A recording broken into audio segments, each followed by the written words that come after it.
What's up, legends? We're off to New Zealand tomorrow. Very, very excited.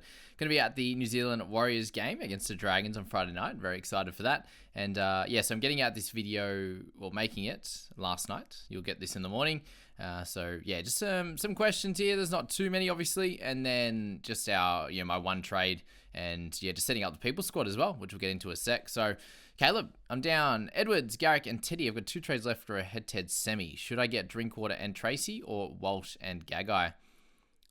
I think Walsh and Gags will work pretty well. I don't know, it just depends if you think, like, Drinkwater, can he dominate against Dolphins? I think he really needs to. So, Tracy, I think, can score similar to that of Walsh. Like, Walsh has more boom, but I think Tracy will be 40 plus, somewhere between 40 to 45. Walshy probably 40 to 55 is the range. Drinkwater, I think, has big man range. Like, he obviously has 100, but I think sort of like 65, I'm thinking, in this one. And then Gags would probably be around that 50 mark. He's up against not an easy task there against the left edge of the Sharkies. Obviously, Talakai can get some tackle breaks back on him, but it is a side that they can score on. It has short up a fair bit, so it's actually pretty close. And I think my initial thought was the second one, but then I was like, well, Drinky can go big in that one.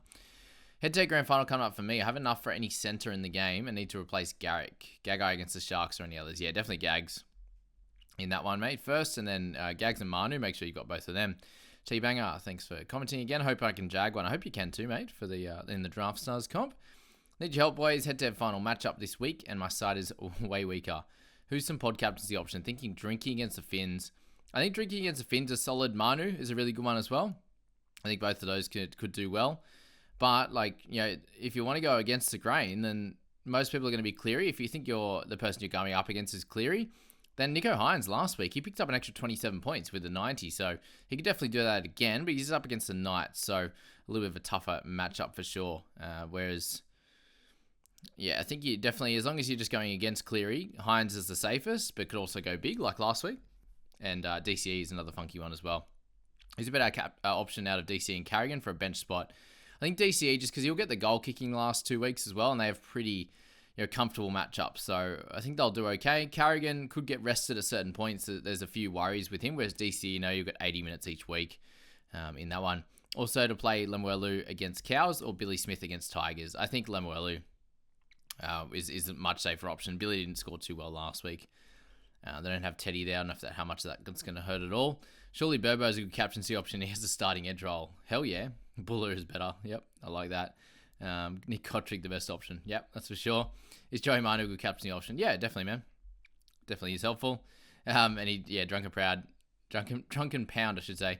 Just want to see my question in his Q&A video tomorrow. So there you go. We're here. It's not the Q&A video exactly, but it's helpful enough. Going to be a huge battle in the middle in the crucial Knights vs Sharks game. It really will be. I'm excited to see. Obviously, Elliott needs to step up. Leo Thompson has been doing really well, and I think Toby Ridolph is kind of coming into his own now, and he's so important to that side. Everyone keeps saying they still need to trade Hopgood out next week. I know, I can't. I need to trade Penasini. I'd rather trade Penn out before Hopgood just because how good Hopgood's gone. We don't need to trade him out again. Pete, doesn't have to be a centre, can be wing fullback too, same situation. No, I have enough fullbacks for next week. I don't have enough centres because Manu is already in the centre position. He can't move up. Thank God he held one trade at least, exactly. If I were you to make up points, try Captain Manu as a pod. For sure, I think Cleary's going to do well. Keep opening fantasy app and hopes that 2 more trades might magically appear. Yep. And all fantasy needs to change the app rules. I reckon if we as fantasy coaches, we should be able to have a free trade due to HIA or injury to at least one player. And if we have a HIA in the first half of the game, we should be able to activate an 18th man like NRL does. I think, with this, I agree. I heard Tim Williams was speaking about it.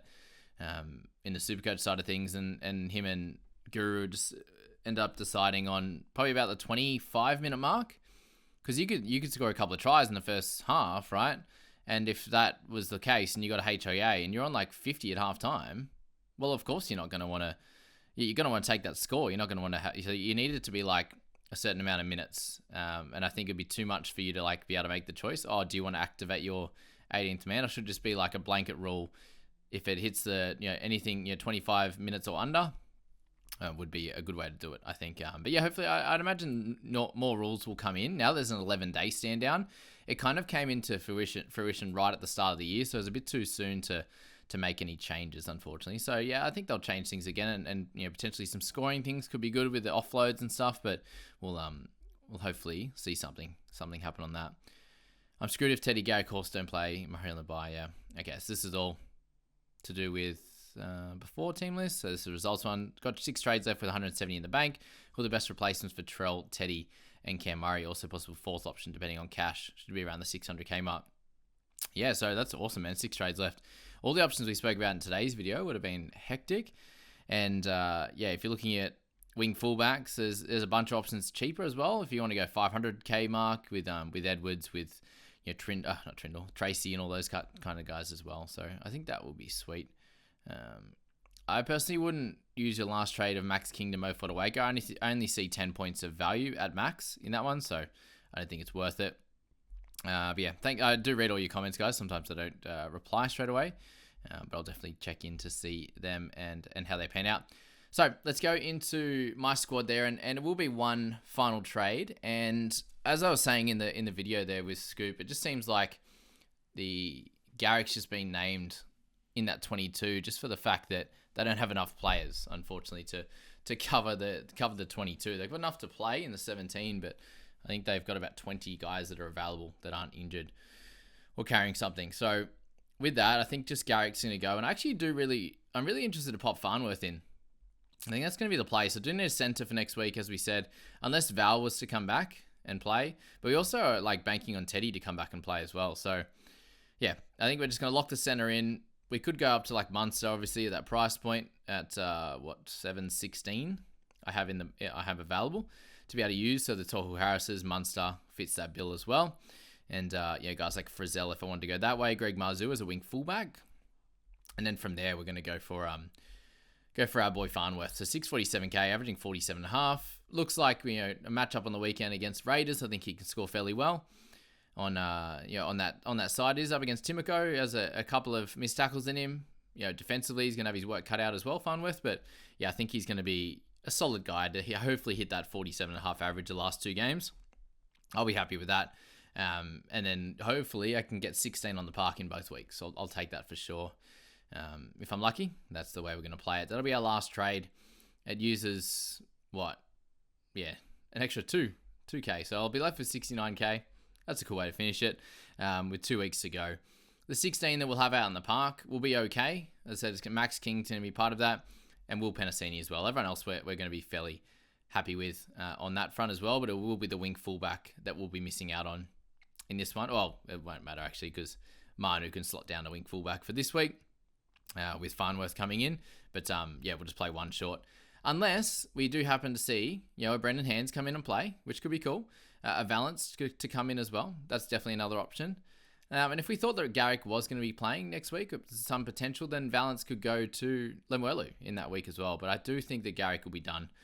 So happy just to roll with that and get the better scorer rather than go for Lemuelu. I think, yeah, he could do well, but he's a little bit of a flight risk at the moment. He's had 2 failed HIAs in the last 3 weeks. One of them apparently wasn't a HIA, but he's obviously showing some type of symptom, even though he's not actually, some people get hit in the head and they look a bit dazed. Some people get up and they're like, yeah, what? They just brush it off. So he's one of those guys. So this team looks much different to People Squad, which, have used all their trades, been in a good position. We're going to loop Dan Russell. And we've got Harrison Graham to come over the top if Russell doesn't score well. If he scores well, we'll keep it as is, which works out great. And hopefully some bigger scores out of Fanua Blake, out of Nikora. And, yeah, overall there, Lemuelu comes back into the side. We've got Kiraz there, who should be able to do well. Payne Husk returns as well. So looking at this squad here, we've got 3 out and 18 available, which is great. Obviously, Garrick being done is frustrating. We don't have Teddy in this one. We're not sweating, Horsburgh. And then Murray's going to come back next week, which is really, really cool. And we just have the 1 eel in Hopgood. So I think we're going to be able to finish out the year with 17 on the park in both weeks and having a looping a spot available. We're still a chance at the top 1,000, guys. I think it's time. Time to get a good week, surely. And then we'll get a confirmation on captaincy and vice in the People Squad chat as well. But that's this video, guys. That's going to combine the Q&A and also the trades just together. Just because, there's a bit less to talk about on the trades front. But thank you for being here. And up the wires for tomorrow night. I'm going to be there. And it'll be a bit of a group of us. I think it'll be I think we've got 8 going to the game. Probably 10 hanging out beforehand. So that'll be fun all from the private group there. Partners as well. So very excited for that. And we've got our flight in the morning. by the time you're watching this, I should be at the airport. So there you go. Enjoy, guys. Thank you very much.